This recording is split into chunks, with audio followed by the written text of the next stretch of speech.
umuntu wese wifuza gukora ikizamini cyo gutwara ikinyabiziga mu Busanza cyane cyane abamotari cyangwa se moto, murabizi ko imyanya ikunda gushira cyane, ndababuriye guhera ku munsi w'ejo kwa gatanu mu gitondo saa 2 mube muri maso mwiyandikisha.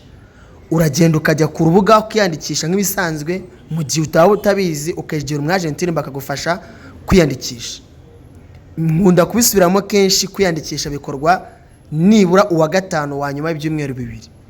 Ubu ngubu niba yandika ku munsi w'ejo ku itariki ejo azaba ari itariki, ubwo ngubwo azaba ari itariki 20, hanyuma ubwo bazongera gufungura mu ntangiriro z'ukwezi kwa 10 abazakora ibindi byumweru 2 by'imbere. Nuko uko biba bimeze, abantu bakunda kubimbaza, nizeye ko basobanukiwe. Ikindi, niba uzi ko ufite mushuti wawe akaba adafite prozwari, mubwire yimenyereza urubuga rwa wa@academy college.rw abone prozwari aho yicaye hose. Menya kandi usenge ku muhanda.